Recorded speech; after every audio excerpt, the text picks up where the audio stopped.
আসসালামু আলাইকুম প্রিয় শিক্ষার্থীরা, কেমন আছো তোমরা? শীতের আমেজের মধ্যেই তোমাদের সাথে আজকে ক্লাস শুরু করছি। একটু সাবধান থাকবে, কারণ এ সময় করোনার কিন্তু প্রভাবটা বেড়ে গেছে। খবরে অবশ্যই তোমরা দেখতে পাচ্ছ কিভাবে করোনার আক্রান্ত সংখ্যা আমাদের দেশে বেড়ে যাচ্ছে বিশ্বের সাথে সাথে। জীবনের সাথে রসায়নের কি সম্পর্ক সেটা বোঝাই যেত না। আমাদের দৈনন্দিন কাজে কত না কাজে আমরা রসায়ন ব্যবহার করি, তারই কিছু উদাহরণ নিয়ে, তারই কিছু ব্যবহার নিয়ে আজকে আমরা ক্লাসটি নিব। চলো মজার ক্লাসটি তাহলে শুরু করা যাক। হ্যাঁ শিক্ষার্থীরা, আমাদের 12 অধ্যায়ের টপিক হচ্ছে আমাদের জীবনের রসায়ন। আমরা আজকে এই অধ্যায়ের যে টপিকগুলো নিয়ে আলোচনা করব সেটি হচ্ছে বেকিং পাউডারের প্রস্তুতি, বেকিং পাউডার কিভাবে কেক বানাতে সাহায্য করে, ভিনেগারের প্রস্তুতি, ভিনেগার কিভাবে খাদ্য সংরক্ষণে ভূমিকা রাখে। এই চারটি টপিকস নিয়ে আজকে আলোচনা করব। প্রিয় শিক্ষার্থীরা, বেকিং পাউডারের কথা মনে হলে বিস্কিট বা কেক, সুস্বাদু খাবারের কথা কিন্তু মনে হয়ে যায়, তাই না শিক্ষার্থীরা? তাহলে চলো আমরা আজকে দেখে নিব এই বেকিং পাউডারটা কিভাবে প্রস্তুত করে বাজারজাত করা হয়। মজার টপিকস, পড়তেও মজা। চলো চলে যাই। বেকিং পাউডার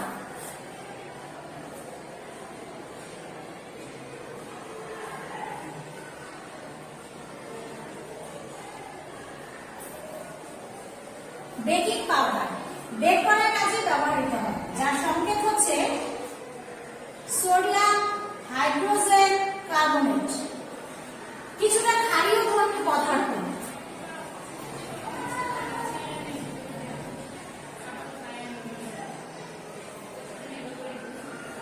কোথায় ব্যবহার করা হয়?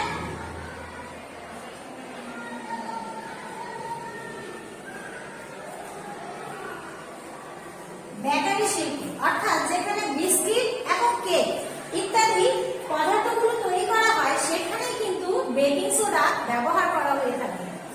এখন আমরা দেখব সোডিয়াম হাইড্রোজেন কার্বনেট কিভাবে তৈরি করা হয় এবং বাজারজাত করা হয়। সংকেত দেখে তো চিনি না।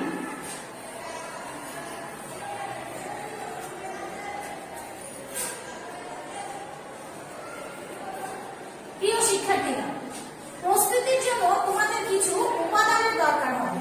উপাদানগুলো কি কি শিক্ষার্থীরা? 1. সোডিয়াম ক্লোরাইডের ঘন সম্পৃক্ত দ্রবণ। 2 নম্বর লাগবে অ্যামোনিয়া গ্যাস,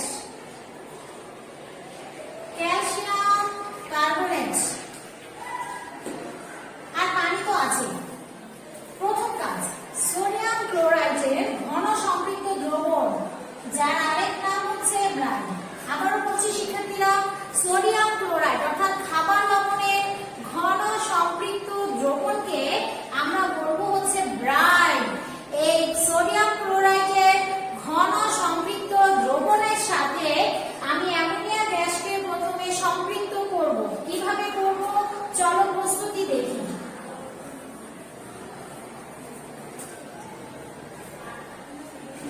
সোডিয়াম ক্লোরাইডের সাথে পানি যুক্ত করব।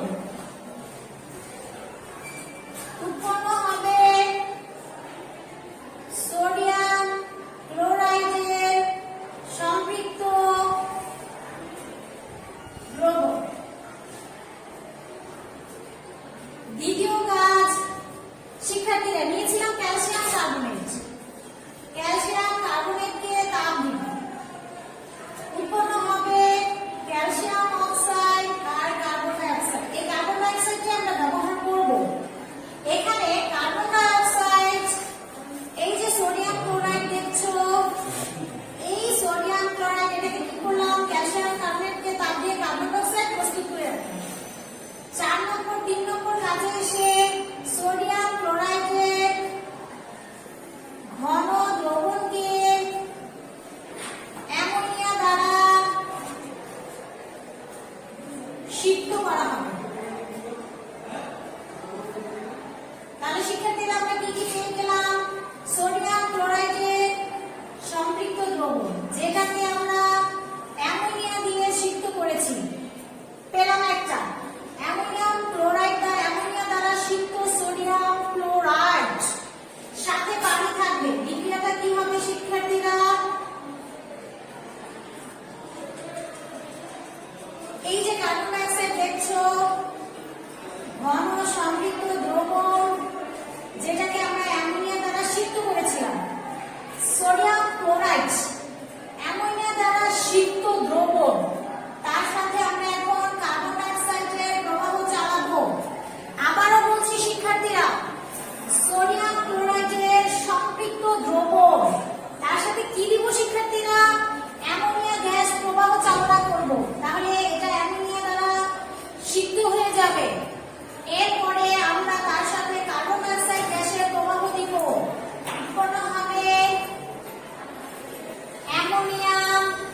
Carbonate, ammonium hydrogen carbonate, ammonium hydrogen carbonate. আবার আমি বলছি, আবার মনে রাখার চেষ্টা করি আমরা।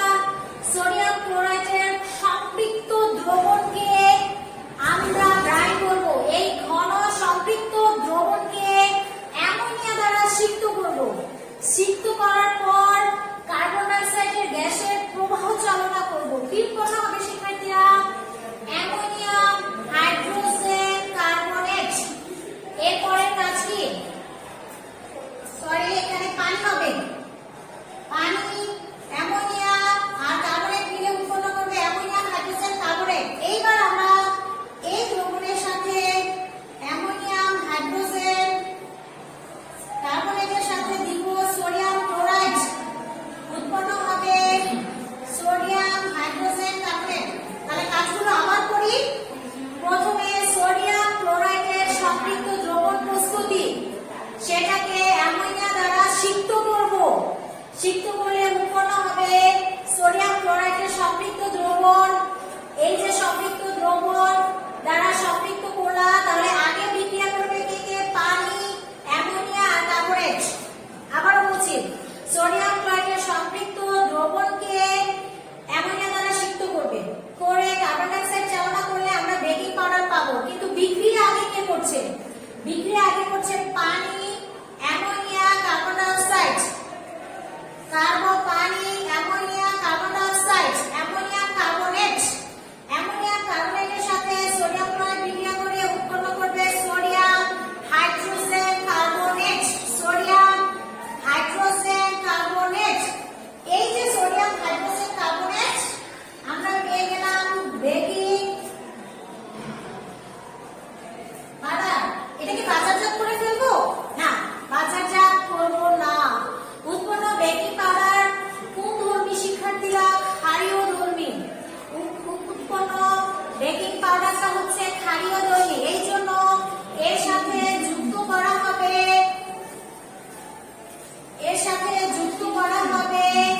Tartaric acid. Tartaric acid, tartaric acid.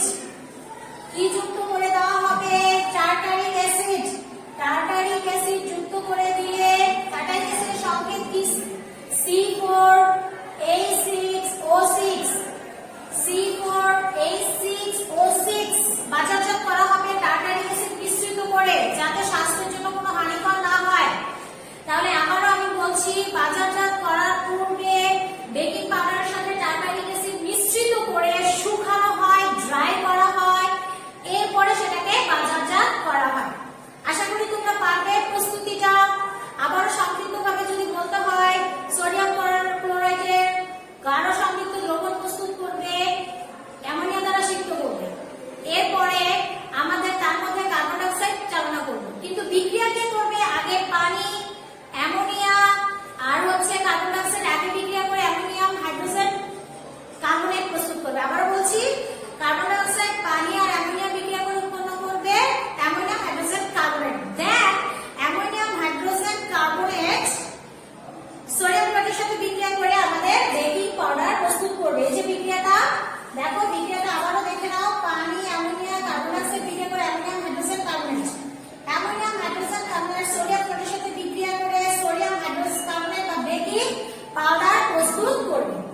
এর সাথে বাজারজাত করার সময় টার্টারিক অ্যাসিড মিশ্রিত করে ড্রাই করে শুকিয়ে তারপরে বাজারজাত করা হবে। তাই না শিক্ষার্থীরা? হ্যাঁ। এরপরে আমরা চলে যাব হচ্ছে কেক কিভাবে ফুলায়।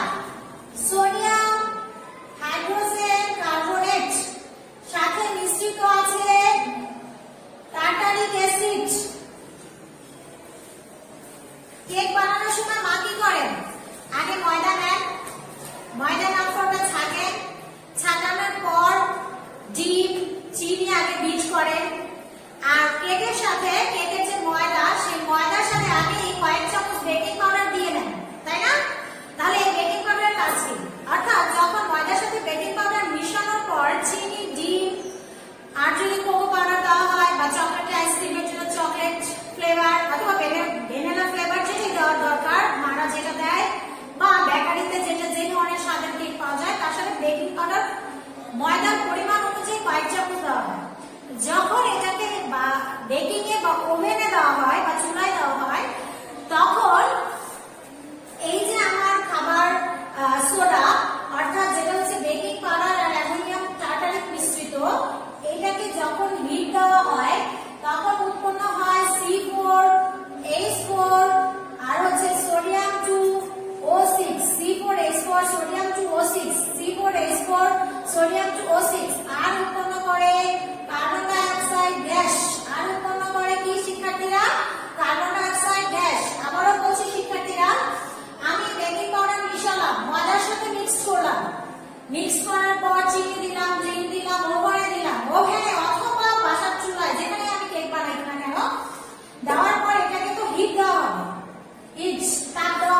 সোডিয়াম টার্টারেট, সোডিয়াম টার্টারেট, সোডিয়াম টার্টারেট আর হবে কার্বন ডাই অক্সাইড। এই কার্বন ডাই অক্সাইডের কাজ কি? এই কার্বন ডাই অক্সাইডটাই বাতাসের সাথে উড়ে যাবে, বের হয়ে আসবে, ওভেন থেকে বের হয়ে আসবে, অর্থাৎ বাতাসে বের হয়ে যাবে, মুক্ত হবে। আর যখন সে মুক্ত হচ্ছে তখন সে ময়দাটাকে ফুলিয়ে দিয়ে সেখান থেকে বের হয়ে যাচ্ছে। তাহলে মূলত কেক ফোলানোর কাজটি কে করছে? Carbon die oxide. তাহলে বেকিং পাউডারের কার্বন ডাই অক্সাইড ব্যবহার করে উৎপন্ন কার্বন ডাই অক্সাইডই আমাদের কেক ফোলাতে সাহায্য করছে, আমরা বুঝতে পারলাম। এবার তোমাদেরকে আমি একটা মজার কথা বলি। মজার কথাটা হচ্ছে বর্তমানে বেকিং, আমরা স্বাস্থ্য নিয়ে অনেক বেশি সচেতন হয়ে পড়েছি। আমরা চাই কিছু হাইজিনিক ফুড খেতে, প্রাকৃতিক ন্যাচারাল প্রকৃতির সাথে সংশ্লিষ্ট জিনিস যদি আমরা খেতে পারি আমাদের কাছে ভালো মনে হয়। ছত্রাক কি খাওয়া যাবে? হ্যাঁ, খাওয়া যায়। আমরা জানি, আমরা মাশরুম খেয়ে থাকি। ঠিক একইভাবে বর্তমানে এই বেকিং পাউডারের পরিবর্তে খুব জনপ্রিয় যে ছত্রাকটি বেকিং শিল্পে জনপ্রিয়তা পেয়েছে, বেকিং শিল্পে জনপ্রিয়তা পেয়েছে, সেটি হচ্ছে ইস্ট। কোটি শিক্ষার্থীরা? ইস্ট। তাহলে এই ইস্ট এই ময়দাকে ফুলাতে সাহায্য করে। ইস্ট দেখতে কিছুটা এরকম ছোট ছোট দানাদার, এই দানাদার। এই ইস্ট কি করে তোমার শিক্ষার্থীরা? আমরা যখন চিনির, গরম চিনিটাকে আগে দ্রবণ তৈরি করতে হবে, আগে চিনির দ্রবণ প্রস্তুত করতে হয়। চিনির দ্রবণের মধ্যে ইস্টটা দেওয়া হয়, দেওয়ার পরে ময়দা আর যা যা প্রয়োজনীয় উপকরণ সেগুলো দেওয়া হয়। তাহলে ইস্টের কাজটা কি? ইস্ট একটা ছত্রাক, নিম্ন শ্রেণী। এটা শ্বাস নেয় হচ্ছে সবাত শ্বসন প্রক্রিয়া। সবাত, আমরা বলছি সবাত শ্বসন প্রক্রিয়া। তাহলে এই সবাত শ্বসন প্রক্রিয়ায় যখন শ্বাসকার্য নেয়, আমরা শ্বাসকার্যে কি করি? অক্সিজেন গ্রহণ করি, অক্সিজেন গ্রহণ করি আর কার্বন ডাই অক্সাইড ত্যাগ করি। তাহলে এই সবাত শ্বসন প্রক্রিয়া সে কি করে? অনবরত কার্বন ডাই অক্সাইড ত্যাগ করে। তাহলে অনবরত যখন সে কার্বন ডাই অক্সাইড ত্যাগ করে তখন দেখা যায় এই যে কৃত্রিম বেকিং পাউডারের তুলনায় ইস্টের কেকটাকে ফুলানোর ক্ষমতা বেশি থাকে এবং সেটা মজাদার বা সুস্বাদু হয়। যতক্ষণ পর্যন্ত না আমি বেক করছি, একটা নির্দিষ্ট সময় পর্যন্ত আমি এটা রেখে দিব। রেখে দেওয়ার পর যখন এটাকে বেক করব তখন দেখা যাবে যে এই যে ইস্ট ব্যবহৃত যে কেক, সেটা এই বেকিং পাউডার মিশ্রিত কেকের থেকে মজাদার বেশি হবে। বুঝি আমরা বললাম হাইজিনিক ফুড, আমরা কিছু ন্যাচারাল জিনিস খেতে চাই, এজন্য এটা সুস্বাদু বেশি। এখন এটা কিন্তু বেশি ব্যবহৃত হচ্ছে। তার পার্থক্যটা আমরা বুঝে নিলাম। বেকিং পাউডারে কেকে ফুলাতে বেকিং পাউডার আর ইস্টের ব্যবহারের পার্থক্যটা আমরা বুঝতে পারলাম যে এটা বেশি সুস্বাদু হবে, খেতে মজাদার হবে এবং এটা প্রাকৃতিক ন্যাচারাল ওয়েতে সে কেকটাকে ফুলাচ্ছে। আর যখন আমি হিটে দিচ্ছি তখন ইস্টটা মরে যাচ্ছে, তার শ্বসন প্রক্রিয়াটা বন্ধ হয়ে যাচ্ছে।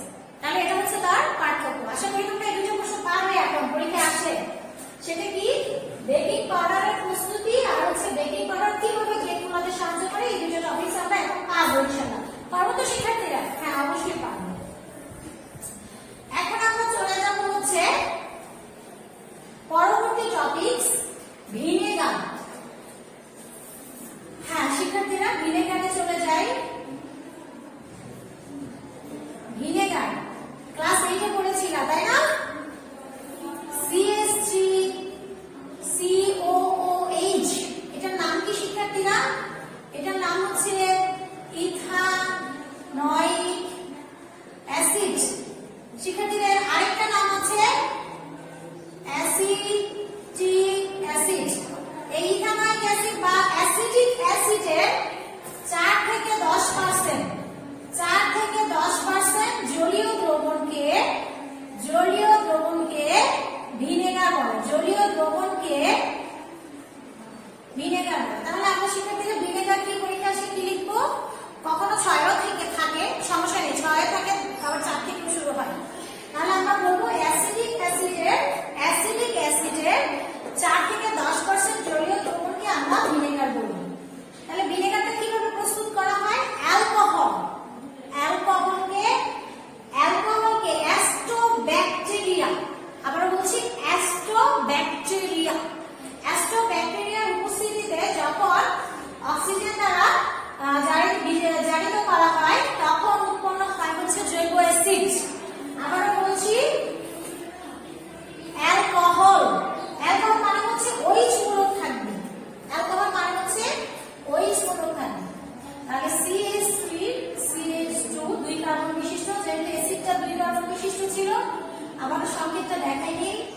এখানে কার্বন দুটো ছিল, তাহলে 1 কার্বন 2 কার্বন বিশিষ্ট হবে, এটার নাম হচ্ছে ইথানল।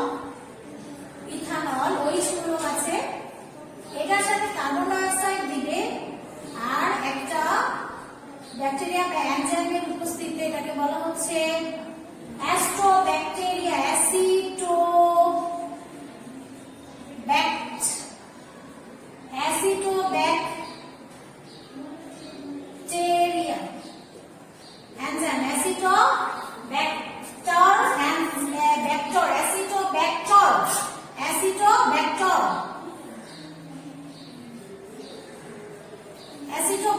অ্যাসিটোব্যাক্টর নামক এনজাইমের উপস্থিতিতে, অ্যাসিটোব্যাক্টর একটা এনজাইমের উপস্থিতিতে আমরা এটাকে জারিত করলে উৎপন্ন হবে ভিনেগার। ভিনেগার অথবা কি উৎপন্ন হবে শিক্ষার্থীরা? ভিনেগার অথবা কি উৎপন্ন হবে শিক্ষার্থীরা? আমাদের অ্যাসিটিক অ্যাসিড অথবা ইথানোয়িক অ্যাসিড। আর এটা 4 থেকে 10% জলীয় দ্রবণকে আমরা বলবো হচ্ছে ভিনেগার। এবার যখন বাজারে অনেক বেশি জলপাই পাওয়া যায়, কাঁচা আম পাওয়া যায়, আমড়া পাওয়া যায়, মারা, খালারা, নারীরা, দাদিরা বয়ম ভরে আচার বানায় না? হ্যাঁ, আচার বানানোর সময় অনেকের আচার নষ্ট হয়ে যায়, বলে আমি আচার বানিয়েছি নষ্ট হয়ে যাচ্ছে, সাদা সাদা ফাঙ্গাস বা ব্যাকটেরিয়া জন্ম নিয়েছে, কি করা যায়? এটার সমাধান কি? এটার সমাধান হচ্ছে এই যে ভিনেগার। হ্যাঁ, আচ্ছা, আমরা যে আচার রান্না করি সেটাতে যদি আমরা এই ভিনেগারটা দিয়ে নেই রান্নার প্রসেসিং এর সময়, তাহলে কি হবে? আমাদের এই যে আমাদের এখানে ভিনেগারের যখন আমি জলীয় দ্রবণ নিব, ভিনেগারের আমি যখন জলীয় দ্রবণ নিচ্ছি, তখন এখানে থাকে অ্যাসিটেট মূলক আর থাকে H+, যেটা হচ্ছে প্রোটন। এই প্রোটন কি করে? আমাদের আচারে জন্মানো যে ব্যাকটেরিয়া, এদেরকে মেরে ফেলে, ব্যাকটেরিয়াদেরকে মেরে ফেলে। তাহলে এই ব্যাকটেরিয়াদেরকে যে মেরে ফেলে, এই ব্যাকটেরিয়াদেরকে মেরে সে কি করে? আচারকে সংরক্ষণ করে। আরেকটা কাজে ভিনেগারের ব্যবহার আছে, এটা আমরা 1 নম্বর পয়েন্ট পেলাম, আচার সংরক্ষণ।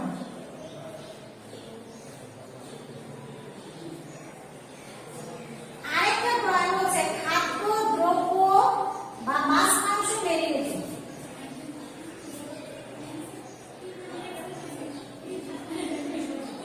মাছ মাংস রান্নার অনুষ্ঠানগুলোতে দেখলে দেখা যায় মাছ মাংসের মধ্যে কিছুটা লেবুর রস দেয়।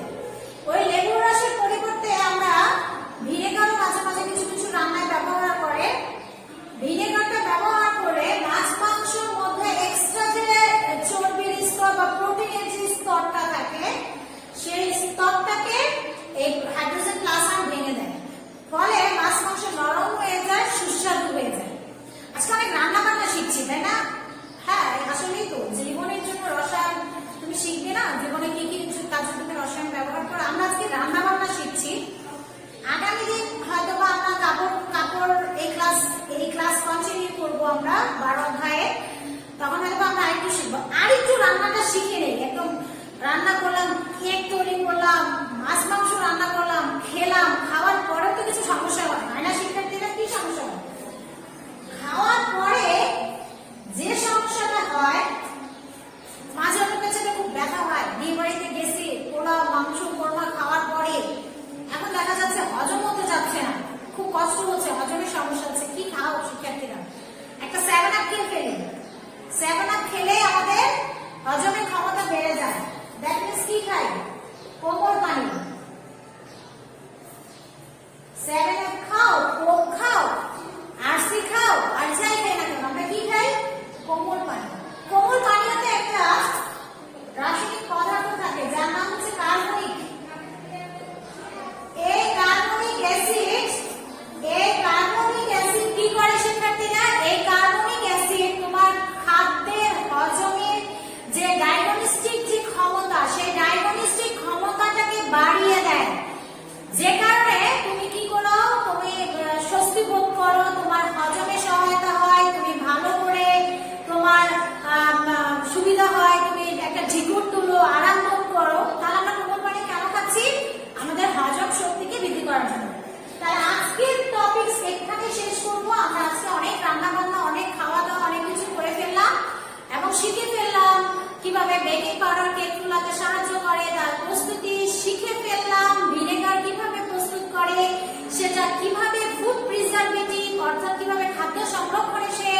ভূমিকা রাখে। আর শিখে ফেললাম খাবার খাওয়ার পর যদি আমাদের অস্বস্তি বোধ হয় তাহলে আমরা কি খাবো? কোমল পানীয় খাবো, খেলে আমরা স্বস্তি বোধ করবো, তাই না শিক্ষার্থীরা? তাহলে